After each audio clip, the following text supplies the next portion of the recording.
2004년 11월 26일, 일본 후쿠오카현 구루메시에서 택시를 운전하고 있던 남성은 맨발에 이상한 손님을 태우게 됩니다. 누구에게 쫓기듯이 연신 주위를 살피던 손님은 자신이 3일 정도 폭력단에 감금돼 있다 도망쳤다며 지인이 있는 야나가와시 방면으로 가달라 말했습니다. 그의 말을 믿은 택시기사는 알았다고 말하며 택시를 출발시켰고 이동 중 그에게 핸드폰을 빌려주기도 했습니다. 어느 정도 지역을 벗어나자 남성은 편의점에 들르고 싶다 말했고 잠시 편의점에 들어갔다 나온 그는 택시기사에게 음료를 건네주기도 했죠. 당시 택시기사는 그가 평소 다른 손님에 비해 매우 정중하고 매너가 좋은 인물이었다고 기억합니다. 하지만 3시간 뒤 남성이 요구한 장소에 도착했을 때 택시기사가 본 것은 자신의 택시를 기다리고 있던 경찰들이었습니다. 그가 태웠던 손님은 야쿠자에게 도망쳐 나온 일반 시민이 아닌 시신 유기, 살해로 이송 중 도주했던 기타무라 타카시였던 것입니다.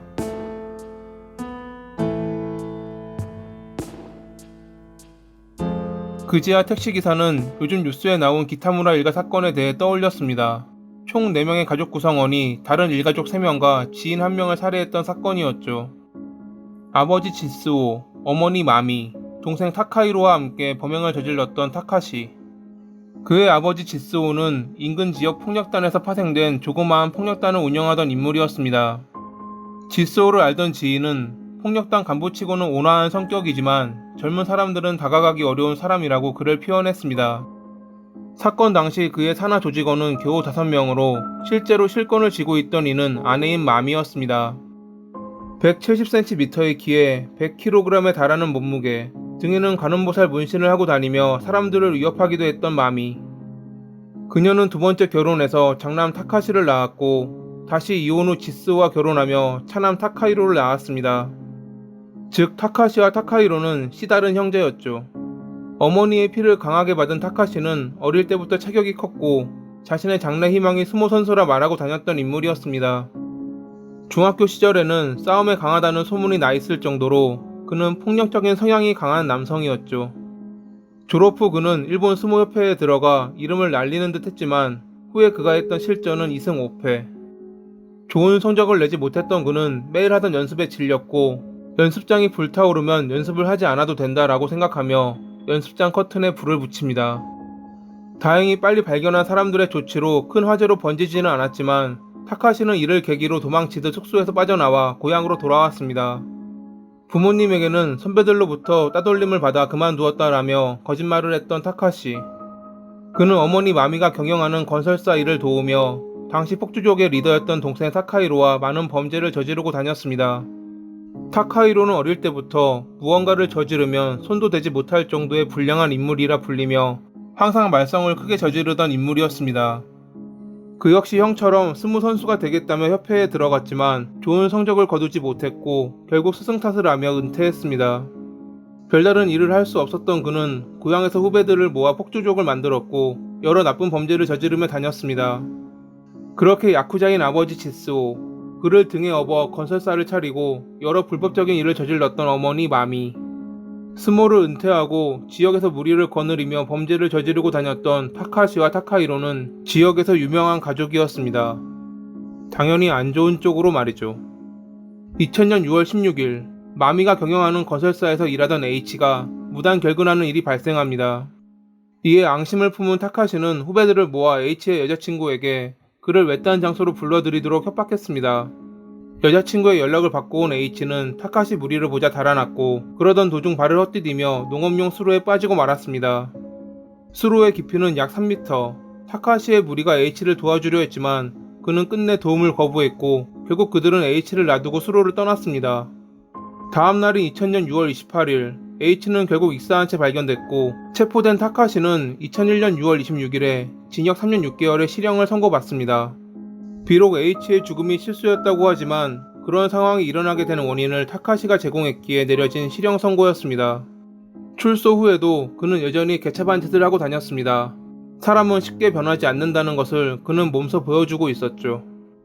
그렇게 항상 나쁜 짓을 하고 다녔던 타카시와 타카히로에게 지역 주민들은 누구도 뭐라 하지 않았습니다. 아니, 못했습니다.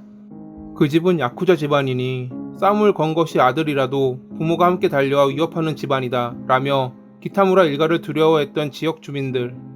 그런 기타무라 일가와 친했던 것은 함께 불법적인 일을 저지르는 어둠의 세계 인물들 뿐이었습니다. 그들 중 사채업을 하는 A는 기타무라 일가에게 많은 도움을 받고 있었죠. A가 대출자에게 돈을 돌려받지 못할 때 타카시와 타카히로의 손을 빌리곤 했던 것입니다. 이에 대한 보답으로 A는 기타무라 일가에게 일정 수수료를 지불하고 있었는데 그들은 수수료가 적다며 가끔 돈을 빼돌리곤 했습니다. 이 사실을 알게 된 A는 자주 기타무라 일가와 다툼을 벌였습니다.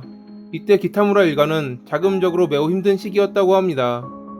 별다른 수입이 없는 지스오는 오히려 윗선에 보내야 할 상납금에 시달렸고 건설사를 운영했던 마미 역시 수입은 거의 없었습니다. 당시 그들 부부의 빚만 해도 약 6,600만엔. 그들은 당연히 A에게도 빚을 지고 있었죠. 2004년 6월에 A의 집 개장 공사를 마미의 건설사에서 맡았지만 대금과 이자금이 동일하다며 돈을 지불하지 않았던 A. 2004년 9월에 마미는 A가 자본금 1억엔의 금융회사를 설립한다는 이야기를 들었고 이를 가족들에게 말하며 그녀를 죽이고 싶을 정도로 밉다고 말했다 합니다.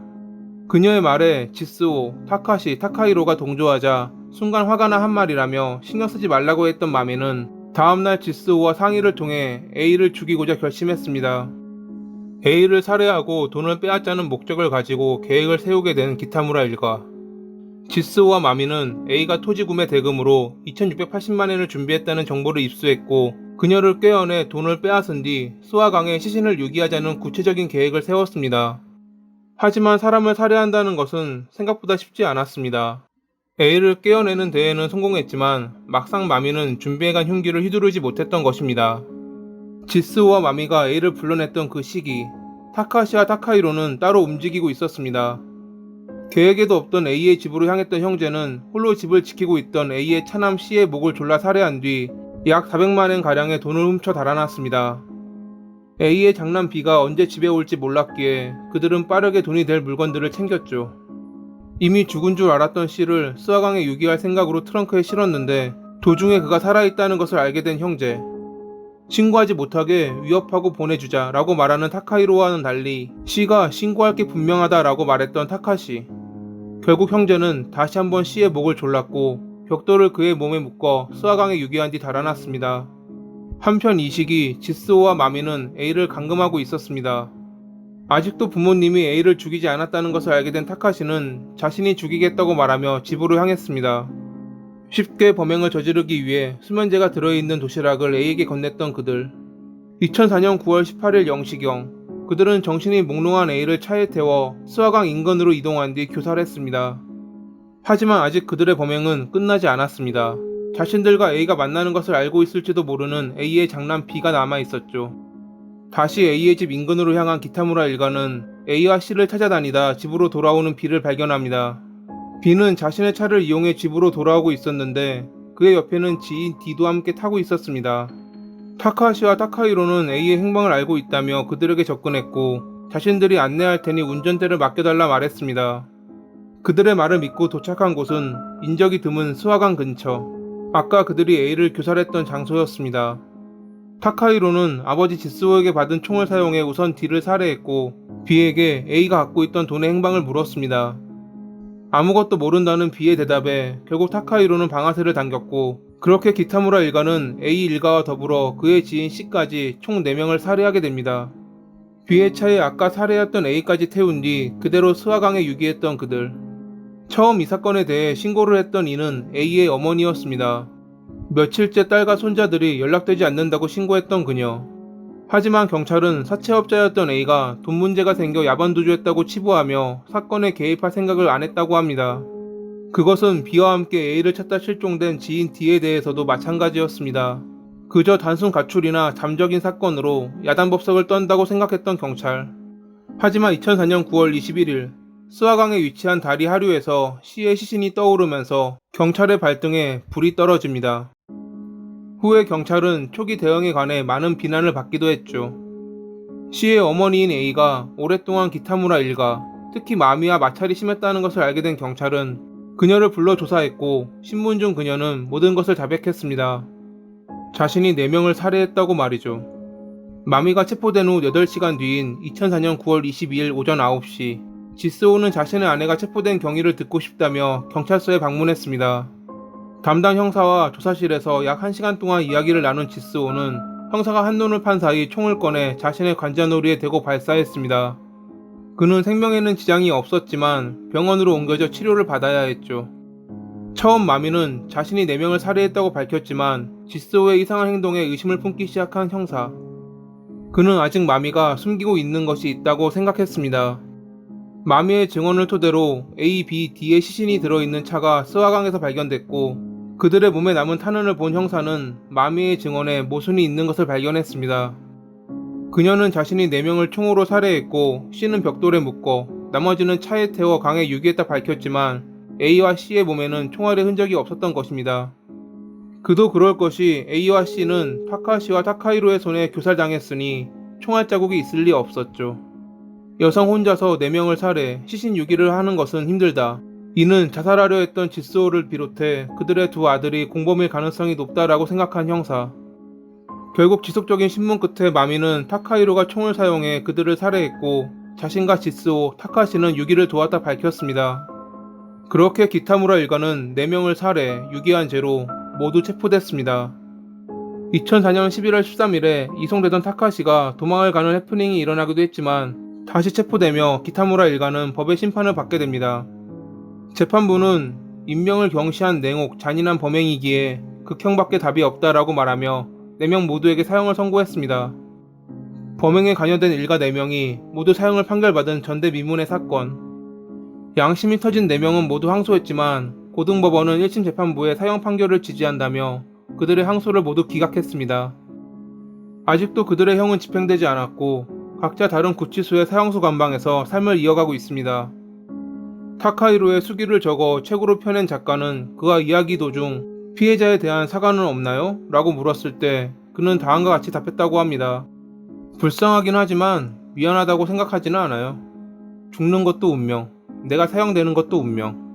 나는 야쿠자라고요. 두목의 명령은 절대적입니다. 그는 끝까지 자신이 명령을 받아 범행을 저질렀고 피해자에 대한 사과는커녕 자신에 대한 잘못은 반성하지 않고 있었습니다. 아마 이는 그의 가족, 기타무라 일가의 생각과 같을 것입니다. 자신의 욕심, 시기, 질투 때문에 범행을 저지르는 나쁜 사람들이 모두 사라지길 기도하며 이만 글을 마칩니다. 오늘도 시청해주셔서 감사합니다.